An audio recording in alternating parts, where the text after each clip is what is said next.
मागील भागात आपण पाहिलं. बोल दक्ष. काय भाई यार, आहेस कोणीकडे तू? किती दिवस झाले कॉल नाही, मेसेज नाही. यार, वहिनीनं सॉलिडच बिझी ठेवलेलं दिसतंय तुला. दक्षने त्याला चिडवलं. आता पुढे. तसं काही नाही दक्ष. दिग्विजय कसानुसा हसला. भाई काय झालं? You sound low. काही प्रॉब्लेम झालाय का? दक्षने काळजीने विचारलं.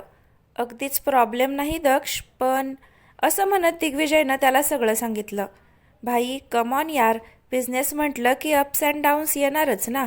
आणि तू तर आमचा शेर आहेस. तूच जरासा हरलास तर कसं चालेल? तू म्हणत असशील तर मी येऊ का परत? दक्षने विचारलं. No Daksh, you are right. मी फारच विचार करतोय आजकाल या सगळ्याचा. बिझनेस आहे आफ्टर ऑल. हार जीत तर होतच राहते. I should try harder. Digvijay जरासा हसत म्हणाला. अँड नो, तू तुझा अभ्यासावर फोकस कर. बाकी सगळं माझ्यावर सोड. ओके भाई. बरं मला सांग, बाबा आजकाल ऑफिसला येत नाहीत का? घरी असतानाही जास्त बोलत नाहीत माझ्याशी. फक्त आई आणि दिव्या काय ते बोलतात फोनवर. ऑल ओके ना? दक्षने विचारलं. हो, त्यांनाही हेच टेन्शन असेल कदाचित. माझंही फारसं बोलणं होत नाही त्यांच्याशी आजकाल. दिग्विजय म्हणाला. बरं भाई, तू घरी कधी सांगणार आहेस वहिनीबद्दल? तुमचं लग्न एकदम दणक्यात करायचं आहे आपल्याला. दक्ष वातावरण हलकं करण्यासाठी म्हणाला. लवकरच सांगेन. दिग्विजय हसला. बरं चल, ऑफिसमधून फोन येतोय. मी बोलतो तुझ्याशी नंतर. दिग्विजयनं कॉल कट केला. आता वर्तमान काळ. तेव्हा जर त्याचं न ऐकता परत आलो असतो तर कदाचित. दक्षच्या मनात विचार आला आणि त्याचे डोळे भरून आले. एक एक गोष्टी त्याला आठवत होत्या. त्या फोननंतर त्यांचं आणि दिग्विजयचं जुजबी बोलणं व्हायचं. त्याचे बाबाही फारसे कशाचं इन्व्हॉल्व होत नसायचे. आई आणि दिव्या काय त्याच्याशी बोलायच्या. त्या 2 प्रोजेक्ट्स नंतरही सतत दिग्विजयला अपयश यायला लागलं होतं. पण त्याचं कारण त्याला अजूनही कळत नव्हतं. त्यानं या गोष्टीच्या मुळाशी जायचं ठरवलं होतं. ऑफिसमधून कुणीतरी डेटा लीक करतंय की काय, ही शंका त्याला यायला लागली होती. आणि त्यानं त्याचा कसून शोध घ्यायला सुरुवात केली. मनस्वीला मात्र या गोष्टींची कल्पना नव्हती. त्यामुळं तिनं तिचं काम तिच्या पद्धतीनं सुरूच ठेवलं होतं. मला माहीत नव्हतं दिग्विजयनं या सगळ्याच्या मुळाशी जायला सुरुवात केली आहे. मी समजत होते त्याच्यापेक्षा जास्तच हुशारीनं वागत होता तो. तरीही मी माझं काम सुरूच ठेवलं होतं.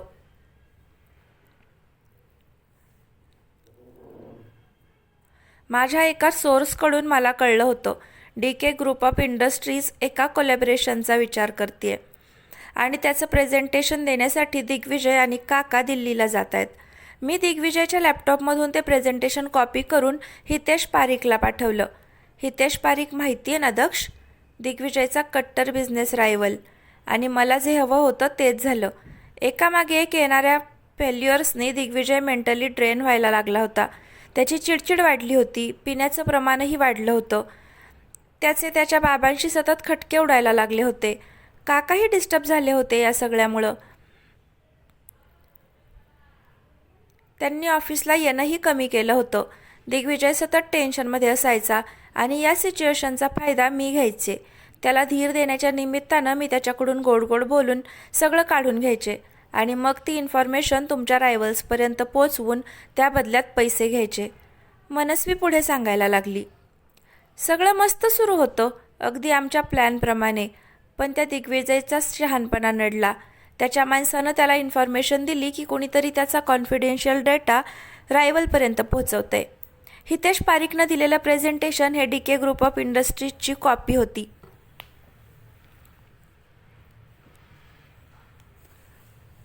त्यांच्या कोटेशननुसार बाकीच्या गोष्टी मॉडिफाय करून हितेशनं ते प्रोजेक्ट मिळवलं होतं. दिग्विजयला जसं हे कळलं तसा तो प्रचंड संतापला होता. त्यानं त्याच्या माणसाला अजून खोलात जायला सांगितलं होतं. त्या संध्याकाळी. भूतकाळ. दिग्विजय रागातच घरी आला. मनस्वी त्याची वाट पाहत होती. हे बेबी. तो आल्यावर नेहमीप्रमाणे मनस्वी त्याच्या गळ्यात पडली. नॉट नाव म्हणू. त्यानं हातानंच तिला दूर केलं. दिवी, काय झालंय? खूप रागात दिसतोयस तू, मनस्वीने विचारलं. तुला माहिती आहे? असं म्हणत दिग्विजयनं तिला सगळं सांगितलं. एकदा ती व्यक्ती हाताला लागू देत माझ्या. I swear I will kill him. Digvijay दातोट खात म्हणाला. Calm down baby, just relax okay. तू काळजी करू नकोस, नाहीच सोडायचं तो जो कोणी आहे त्याला.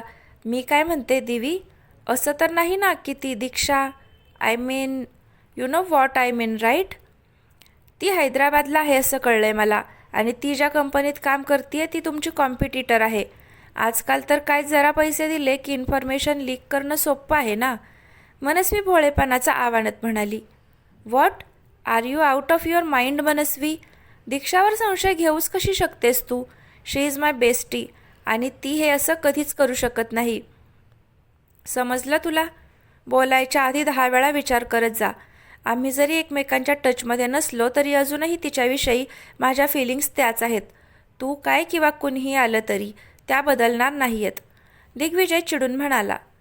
तसं नाही दिवी, आय मीन मी फक्त शंका व्यक्त केली, मनस्वी म्हणाली.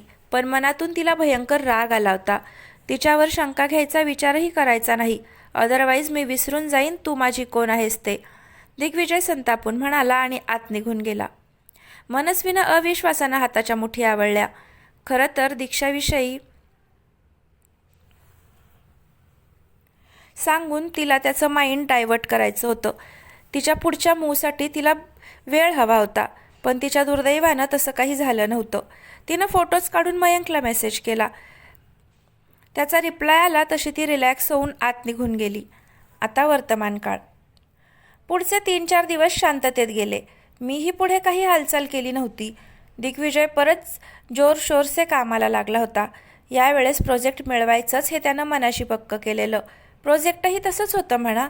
अतिशय महत्त्वाचं असं इंटरनॅशनल प्रोजेक्ट होतं ते जर दिग्विजयनं मिळवलं असतं तर DK ग्रुप ऑफ इंडस्ट्रीजला टॉपवर जाण्यापासून कुणीच थांबवू शकलं नसतं. दिग्विजय जीव ओतून मेहनत करत होता, पण त्याला कुठे माहीत होतं की त्याच्या मेहनतीवर पाणी फिरवायला मीही तितकीच मेहनत करत होते. माझा एकच घाव आणि कारखानिसांनी वाढवलेला बिझनेस मातीमोल होणार होता. मनस्वी छद्मी हसली. पण त्या दिवशी मनस्वी थांबली. भूतकाळ. दारावरची बेल वाजली तशी मनस्वी दबक्या पावलानं दाराजवळ गेली.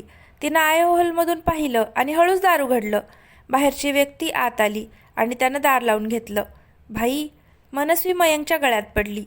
तुला कुणी पाहिलं नाही ना येताना? तिनं विचारलं.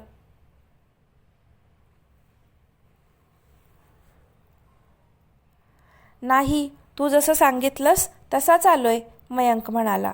गुड. तसंही इथल्या लोकांना काही पडलेलं नसतं, तरीही आपण आपल्याकडून काळजी घेतलेली बरी, मनस्वी म्हणाली. पण मनू, तू एवढे दिवस इकडे येतेस, तुला कधीच कुणी कसं पाहिलं नाही? मयंकने विचारलं. भाई, मी इकडे यायच्या आधी जरा इकडच्या लोकांचा अभ्यास करून आलेले. जसं ते इकडे सिनियर्स राहतात ते सहसा घरातून बाहेर पडत नाहीत आणि अगदीच कधी गेले तर त्यांच्या वेळा ठरलेल्या असतात. बाकी जे वर्किंग आहेत ते एकदा सकाळी गेले की रात्रीच घरी येतात. सो मला कुणी पाहायचा प्रश्नच येत नाही. तेवढी काळजी घेतली आहे मी, डोंट वरी. 1-2दा नाही म्हणायला खालच्या आजी समोर आल्या होत्या, पण दिग्विजय सोबत होता त्यामुळे त्यांना काही फरक पडला नाही. मनस्वी हसत म्हणाली. वाव, स्मार्ट हा, मयंक म्हणाला. ओके भाई, लिसन. हा दिवीचा लॅपटॉप आहे, हा पासवर्ड आहे. बास, एकदा हा प्लॅन सक्सेसफुल झाला ना की कारखानीच डुबलेच म्हणून समज. मग त्या दिवीचाही काटा काढायला वेळ लागणार नाही आपल्याला. यू नो, महामूर्ख आहे तो. ऑफिसमध्ये शोधतोय कोण इन्फॉर्मेशन लीक करतंय म्हणून. वेन द फॅक्ट इज त्याच्या घरातच खरा भेदी आहे. त्यानं कधी इमॅजिन केलं नसेल. मनू, तो जो कुणी आहे ना, आय स्वेअर त्याला सोडणार नाही म्हणे. युजलेस. त्याच्या नाकासमोरून एवढ्यांदा मी त्याची प्रेझेंटेशन चोरली तरी त्याला कळलं नाही. ब्लडी लव स्ट्रक ब्लाइंड. मनस्वी जोरात हसली तसा मयंकही हसायला लागला की अचानक मनस्वी, दिग्विजयचा करारी आवाज त्या रूममध्ये गरजला आणि पाठोपाठ दरवाजा उघडून तो या दोघांसमोर उभा राहिला. त्याला अचानक आलेला पाहून मनस्वी आणि मयंक दोघेही दचकले. दिग्विजय रागानं थरथरत होता. ओ बेबी, आलास तू? मनस्वी गोड गोड बोलत त्याच्याजवळ गेली तसं त्यानं तिला दूर केलं. ए दिग्विजय, मयंक कडाडला. शटअप, जस्ट शटअप, दिग्विजय ओरडला. मनस्वीनं पटकन जाऊन दार लावलं. उगाच तमाशा झाला असता तर ते दोघे अडकले असते या सगळ्यात. मनस्वी, काय खेळ खेळतीयस तू माझ्यासोबत? काय ऐकलंय मी आत्ता? तू माझ्याशीच डबल गेम खेळतीयस? अगं मी प्रेम करतो तुझ्यावर मनस्वी. जे काही करतोय ते आपल्यासाठीच तर करतोय ना. काय कमी पडलंय माझ्याकडून की तू मलाच फसवायला निघालीस? माझ्याच लॅपटॉपमधून इन्फॉर्मेशन चोरून तू का केलंस असं म्हणू? मी किती विश्वास ठेवला तुझ्यावर. आपलं प्रेम आहे ना एकमेकांवर. दिग्विजयच्या डोळ्यात पाणी आलं. त्याचं बोलणं ऐकून मनस्वी जोरजोरात हसायला लागली आणि पाठोपाठ मयंकही. दिग्विजय दोघांकडे आळीपाळीनं पाहत होता. प्रेम? भाई यार, हा फक्त बिझनेसमध्येच हुशार आहे रे. बाकी सगळा उजेडच आहे. ओ मिस्टर दिग्विजय वसंत कारखानीस, माझं काही तुमच्यावर प्रेम वगैरे नाही आहे हा. मनस्वी कुत्सित नजरेनं दिग्विजयकडे पाहत म्हणाली तसा तो अवाक झाला. मनस्वी काय बोलतेस तू? दिग्विजयचा आवाज कापत होता. हेच बेबी जे तू ऐकलंस. I don't love you darling. यार भाई, काय हलकं वाटलं यार. नाहीतर रोज रोज याच्यासोबत प्रेमाचं नाटक करून आय वॉज लिटरली फेडअप. उफ Devi sweetheart, you are a good guy. Manasvi त्याच्या गालावरून बोट फिरवत म्हणाली. But so sorry, I am not interested. Manasvi असं म्हणाली आणि दिग्विजयच्या डोळ्यातून अश्रू ओघळले. मनू प्लीज असं नको ना म्हणूस ग. हे सगळं खोटं आहे ना? हो ना? तुम्ही दोघं प्रँक करताय ना माझ्यासोबत? से यू लव मी मनू. आपण लग्न करणार आहोत. आपण वी दिग्विजय सैरभैर झाला होता. We have nothing Divi baby. Nothing and nothing but a dirty game of revenge. एक खेळ तुम्ही कारखानीस खेळलात आमच्यासोबत आणि त्याच खेळाला प्रत्युत्तर म्हणून एक खेळ आम्ही खेळलो तुमच्यासोबत. अँड सी, आज तूही तिकडेच आहेस जिकडे कधी काळी आम्ही होतो. उदास, हतबल, हारलेला, गरीब बिचारा. ओ दिवी, आय पिटी यू. मनस्वी उदास चेहरा करत म्हणाली. कुठल्या खेळाबद्दल बोलतेस तू मनस्वी? दिग्विजयने विचारलं. तोच खेळ जो तू आणि तुझे बाबा खेळलात आणि त्यात शिकार मात्र माझे बाबा आणि बहीण झाले. प्रशांत देशपांडे, काही आठवलं? मनस्वी रागात म्हणाली. प्रशांत काका म्हणजे तुम्ही? येस, त्यांचीच मुलं आहोत आम्ही. तुमच्यामुळं बाबांनी स्वतःला संपवलं. आले होते ना ते तुम्हाला भेटायला? हां आले होते ना. मग असं काय केलं तुम्ही त्यांच्यासोबत की परत आल्यावर त्यांना सगळं नकोसं झालं? मनस्वीनं त्याच्यावर नजर रोखली. मनस्वी, तुझा काहीतरी गैरसमज झालाय. हे बघ, त्या दिवशी काय झालं होतं ते तुला माहीत नाही आहे, दिग्विजय म्हणाला. आता तू देणारच सफाई. पण एक गोष्ट लक्षात ठेव दिग्विजय, आमच्या बाबांचा बदला तर आम्ही घेणारच.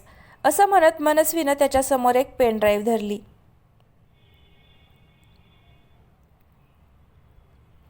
हे दिग्विजय तिच्याकडे पाहत होता. तुझं प्रेझेंटेशन दिवी, तेच ज्यावर तू गेले 8 दिवस काम करतोयस. ओ नो, आता हे प्रेझेंटेशन तर गेलं तुझ्या हातून. मग कसं बरं मिळणार दिवीला प्रोजेक्ट? अरे रे, मग DK ग्रुप ऑफ इंडस्ट्रीज तर संपलीच. हो ना रे भाई. मनस्वी क्रूर हसली. मनस्वी, दिग्विजय चिडून ओरडला. चूप, तुला तर अजून काहीच माहीत नाही आहे दिग्विजय. ऐकायचं आहे का काय काय केलं आहे मी? नाही, ऐकच तू. काय आहे परत तुला ऐकायचा चान्स मिळेल न मिळेल. मनस्वी हसत म्हणाली आणि तिनं दिग्विजयसमोर सगळं सांगितलं. ती जसजशी सांगत होती त्याचे डोळे विस्फारत होते. किती नीच आहेस तू मनस्वी. तू आणि तुझ्या भावानं मिळून चांगलंच अडकवलंत मला. माझ्या स्वभावाचा गैरफायदा घेतलास तू.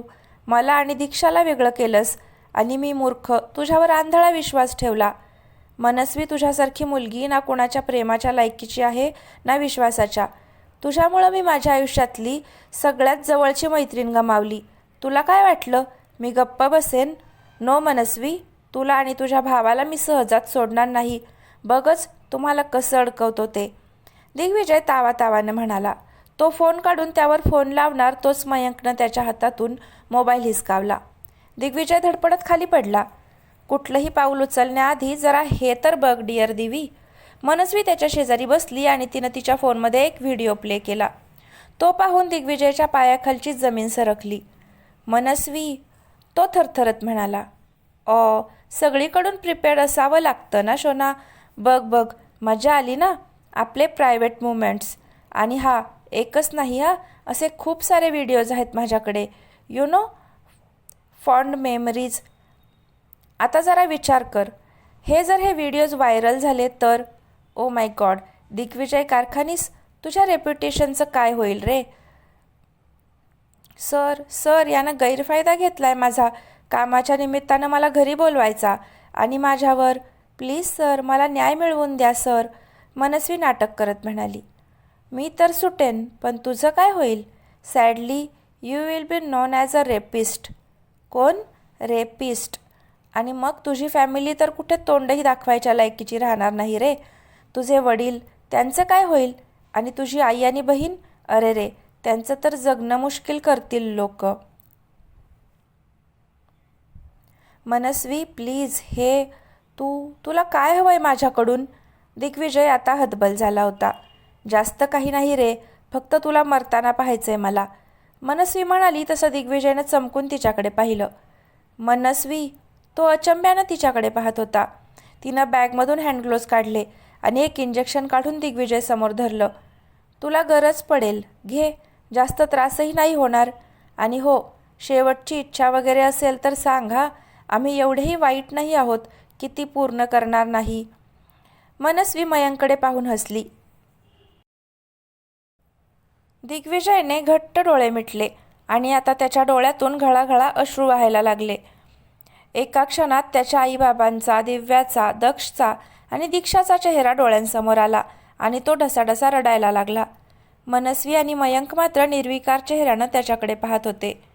किती वेळ वाया घालवणार आहेस यार दिवी? कम ऑन, आम्हाला अजूनही कामं आहेत. हे प्रेझेंटेशन पोहोचवायचे, DK ग्रुपला बर्बाद होताना पाहायचे आणि ते सेलिब्रेटही करायचे.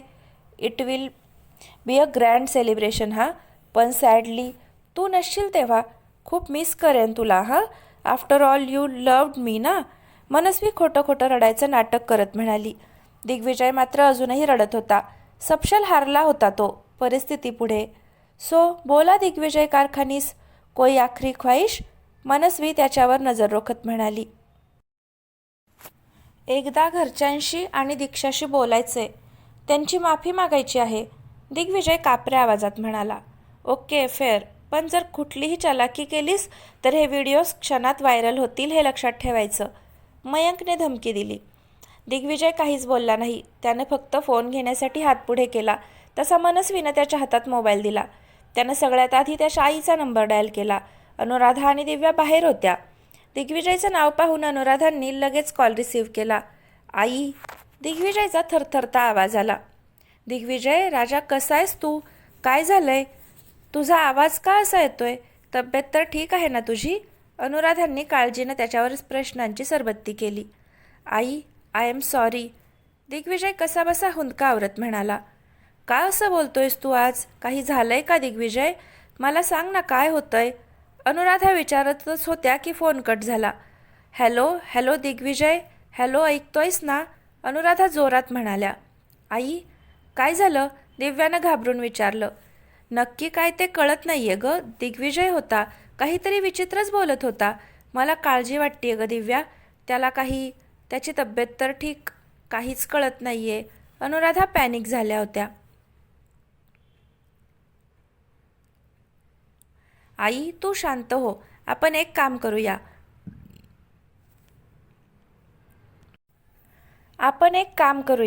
आपण संध्याकाळी दादाला भेटायला जाऊया फ्लॅटवर, ओके? दिव्या त्यांना धीर देत म्हणाली. हो चालेल, तसंच करू. त्याला प्रत्यक्ष पाहिल्याशिवाय मला करमणार नाही बघ, अनुराधा मनोमन देवाची प्रार्थना करत म्हणाल्या. दिग्विजयनं दीक्षाचा नंबर डायल केला. Dishu, I made a huge mistake, I am sorry, Digvijay मनस्वीकडे पाहत म्हणाला. ती छद्मी हसत होती. पलीकडून दीक्षा पॅनिक होऊन ओरडत होती. तेवढा वेळ नाहीये माझ्याकडे दिशू, तो रडू आवरत म्हणाला आणि त्यानं कॉल कट केला. एकदा शेवटचं त्यानं त्याच्या फॅमिली फोटोला मन भरून पाहिलं. You both will pay for your deeds Manasvi. फार दिवस वाचू शकणार नाही तुम्ही, लक्षात ठेवा, दिग्विजय हताश चेहऱ्यानं दोघांकडे पाहत म्हणाला. तसे ते दोघे फक्त एकमेकांकडे पाहून हसले. मयंकनं त्याला व्हिडिओ दाखवत इशारा केला तशी थरथरत्या हातानं दिग्विजयनं ती सिरिंज उचलली. एकदा भरल्या डोळ्यांनी मनस्वीकडे पाहिलं आणि हाताजवळ नेली, पण त्याची हिंमत होईना. त्याचा हात अजूनच थरथरायला लागला. मनस्वीचा आता पेशन्स संपत चालला होता. तिनं खासकन त्याच्या हातातून सिरिंज ओढून घेतली. मनू, मयंक ओरडेपर्यंत तिने ते इंजेक्शन दिग्विजयच्या हातात खूप बसलं होतं. दिग्विजय डोळे मिटून बसला होता. आता सगळंच संपलं होतं. मनस्वी आणि मयंक गूढ एक्सप्रेशन ठेवून त्याच्याकडे पाहत होते. दिग्विजयची थरथर व्हायला लागली होती. अचानक त्याने डोळे फिरवले आणि त्याच्या तोंडातून फेस आला. कसंनुसं करत दिग्विजय जमिनीवर आडवा पडला आणि मनस्वी मयंकच्या चेहऱ्यावर जिंकल्याचं हसू आलं. बऱ्याच वेळानं त्याची तडफड थांबली आणि मनस्वी वेळ न घालवता कामाला लागली. तिनं सगळ्यात आधी तर त्याचा फोन आणि लॅपटॉप ताब्यात घेतला. तिकडे असलेल्या त्यांच्या खानाखुना दोघांनी मिळून मिटवल्या. मनस्वीनं दिग्विजयच्या बॉडीजवळ सिरिंज ठेवली.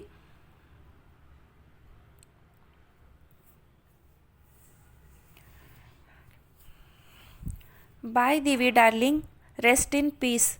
त्याच्याकडे तुच्छ नजरेने पाहत मनस्वी हळूच दार उघडून बाहेर पडली. तिनं आजूबाजूला पाहिलं, कानोसा घेतला. नेहमीप्रमाणेच कोणालाच काही पडलं नव्हतं. तिनं मयंकला इशारा केला तसे दोघे बाहेर पडले.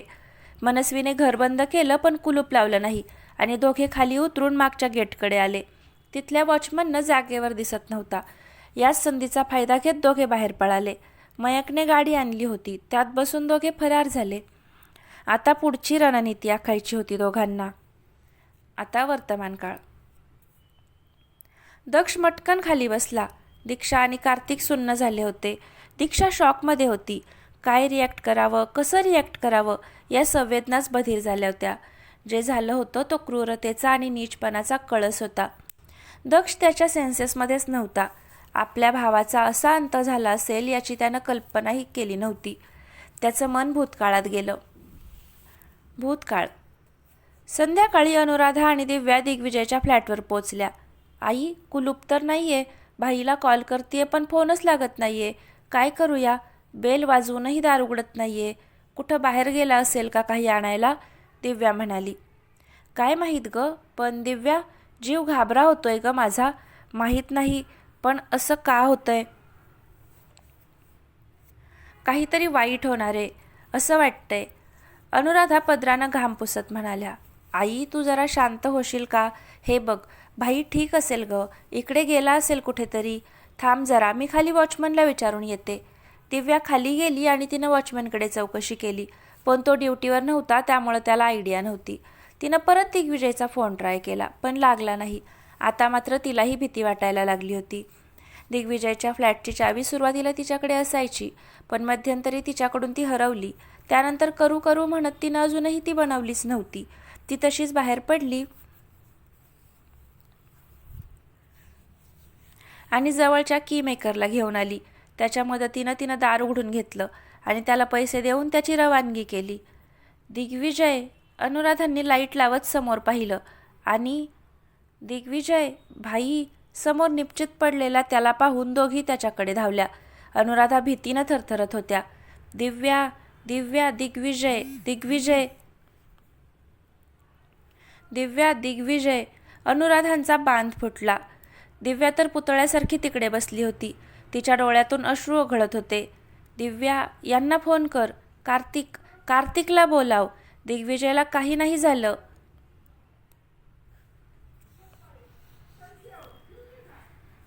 त्याला हॉस्पिटलमध्ये नेलं पाहिजे. अनुराधा भ्रमिष्ठासारख्या वागत होत्या. दिव्याचाही धीर सुटला होता. तिनं थरथरत्या हातानं कार्तिकचा नंबर डायल केला. कार्तिकला कळलं तसा तो धावतच तिकडे पोहोचला. त्यालाही शॉक बसला होता. पोलीस केस होती त्यामुळे त्यानं त्याच्या मित्राला लगेच बोलावून घेतलं. अनुराधा आणि दिव्या सतत रडत होत्या. एव्हाना बिल्डिंगमध्ये खबर पसरली होती त्यामुळे लोक जमायला लागली होती. सगळीकडे कुजबूज सुरू झाली होती. पोलीस आले आणि त्यांनी बॉडी पोस्टमॉर्टमसाठी पाठवली आणि स्पॉटचा पंचनामा केला. मावशी, दक्ष, त्याला माहिती आहे? कार्तिकनं भरल्या आवाजात विचारलं. तशी अनुराधांना नकारार्थी मान हलवली. वसंतरावही तिकडे पोहोचले होते. दिग्विजयला या अवस्थेत पाहून त्यांच्या हातापायातले त्राणच गेले होते. सगळ्यांसाठीच हा न पचणारा धक्का होता. कार्तिकनं दक्षचा नंबर डायल केला. कार्तिक, क्या भाई, आहे कुठे पत्ता तुझा? दक्षचा आवाज आला. दक्ष, कार्तिक अडखळत म्हणाला आणि त्यानं सांगितलेली न्यूज ऐकून दक्षच्या पायाखालची जमीन सरकली. No no no no Kartik, नाही, नाही होऊ शकत हे. नो भाई, भाई, भाई सुसाईड नाही करू शकत. नाही, नो कार्तिक. दक्ष डिनायलमध्ये गेला होता. त्यानं जे ऐकलं होतं त्यावर त्याचा विश्वासच बसत नव्हता. त्यानं इमर्जन्सीमध्ये फ्लाईट बुक केलं आणि तो इंडियाला यायला निघाला. आता वर्तमान काळ. भूतकाळाच्या आठवणींनी दक्षचा कंठ दाटून आला होता. तो संतापून उभा राहिला आणि त्यानं मयंकला मारायला सुरुवात केली. मनस्वी घाबरून त्याच्याकडे पाहत होती. त्याचा जोर एवढा होता की मयंकच्या नाकातोंडातून भळाभळा रक्त व्हायला लागलं होतं. दक्ष, दक्ष सर. राम आणि कार्तिक धावत आले. त्यांनी त्याला पकडलं. सोडा मला. या अशा नराधमांना जिवंत राहण्याचा काहीही अधिकार नाहीये. कार्तिक, दक्ष जोरात ओरडला. दक्ष, आवर स्वतःला. कार्तिक त्याला हलवत म्हणाला. ही पोलीस केस आहे, भानावर ये.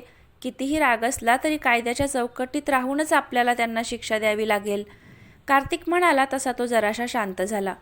दक्षचं लक्ष दीक्षाकडे गेलं, जी निर्जीव नजरेनं समोर पाहत बसली होती. तो पटकन तिच्याकडे गेला. दीक्षा. त्यानं तिला हलवलं तसं तिनं फक्त त्याच्याकडे पाहिलं. दक्षला तिची अवस्था कळली.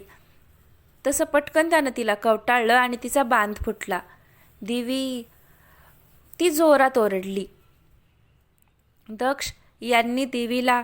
हिनं त्याला. का दक्ष, का? त्याचा काय दोष होता यात? का केलं हिनं असं? दीक्षा रडत होती. ती तशीच दातोट खात मनस्वीजवळ गेली आणि तिनं साट साट साट तिच्या कानाखाली मारल्या. लाज नाही वाटली त्याचा जीव घेताना? ब्लडी बीच, त्याचा जीव घेतलास तू. एका इनसेंट माणसाला मारलंस तू. तुझ्यासारख्यांना जगायचा काहीही अधिकार नाही मनस्वी. दीक्षा आक्रोश करत होती. दक्षने परत तिच्याजवळ जात तिला मिठीत घेतलं तशी ती त्याला बिलगून रडायला लागली. दिग्विजयचा बदला घेऊन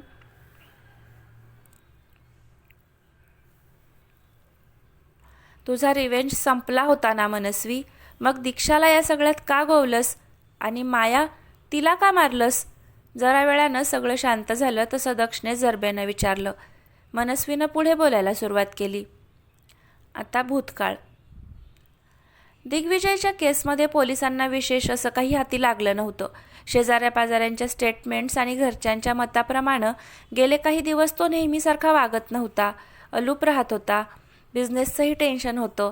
या सगळ्याच्या बेसिसवर आणि ड्रग ओव्हरडोस या पोस्टमॉर्टम रिपोर्टच्या आधारावर केस क्लोज झाली होती.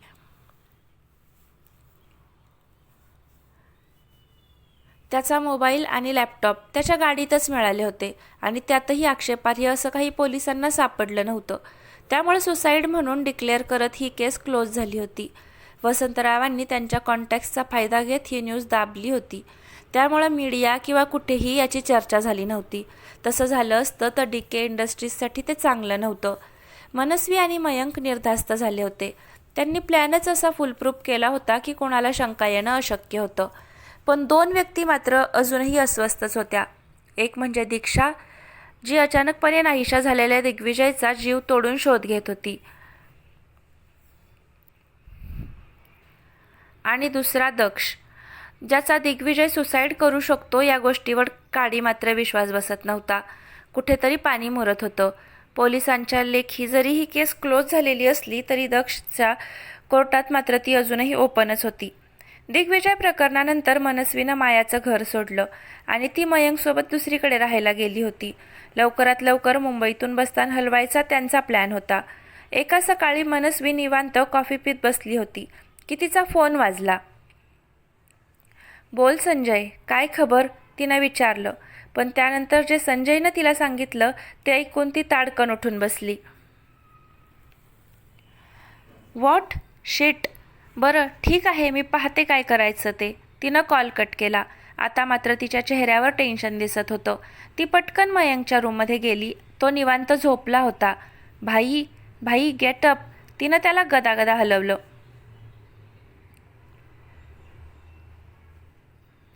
काय आहे यार म्हणू, झोपू देत ग. मयंक इरिटेट होऊन म्हणाला. भाई, एक अशी न्यूज आहे जी आपल्यासाठी चांगली नाही आहे. मनस्वी असं म्हणाली आणि मयंक ताडकन उठला. काय झालं? मयंकनं तिचा काळजीनं ग्रासलेला चेहरा पाहून विचारलं. संजयचा फोन आला होता. भाई, दक्ष कारखानीस, दिग्विजयचा भाऊ, त्यानं माणसं लावली आहेत कामाला. त्याचा विश्वास नाहीये त्याच्या भावानं सुसाईड केलंय या गोष्टीवर. तो या प्रकरणाच्या मुळाशी जायचा प्रयत्न करणार. दिग्विजय जितकं मला त्याच्याबद्दल कळलंय त्यावरून तरी दक्ष अत्यंत जिद्दी आणि हट्टी आहे. थोडा सटकू डोक्याचाही आहे. त्याचे बरेच मित्र आहेत. ऑलमोस्ट प्रत्येक सेक्टरमध्ये त्याच्या ओळखी आहेत. भाई, जर त्यानं ठरवलं ना तर तो आपल्यापर्यंत आरामात पोचू शकतो. आपल्याला लवकरात लवकर इंडिया सोडावं लागेल. मनस्वी नखं खात म्हणाली. मयंकही जरासा टेन्शनमध्ये आला होता.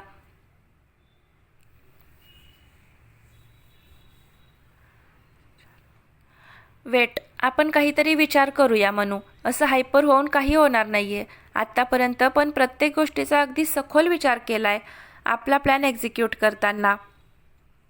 म्हणूनच तर आपल्याविरुद्ध कोणतेही पुरावे मिळाले नाहीयेत पोलिसांना. आता असं काहीतरी करावं लागेल जेणेकरून आपण त्या दक्षच्या रडारवर कधीच येणार नाही. मयंक विचारात पडला होता. भाई, मला तर काहीच कळत नाहीये. एकीकडे तो दक्ष आणि दुसरीकडे ती दीक्षा. हात धुवून मागे लागलेत या सगळ्याच्या. मनस्वी तिच्याच नादात बोलून गेली. वेट, दीक्षा, यू मीन दिग्विजयची बेस्टी, तिचं काय? मयंकनं विचारलं. ती गेली होती दुसऱ्या दिवशी फ्लॅटवर, चौकशी करत होती सगळीकडे. पण तिला कळलं नसावं काय ते. मायाच्या बंगल्यावरही गेली होती ती.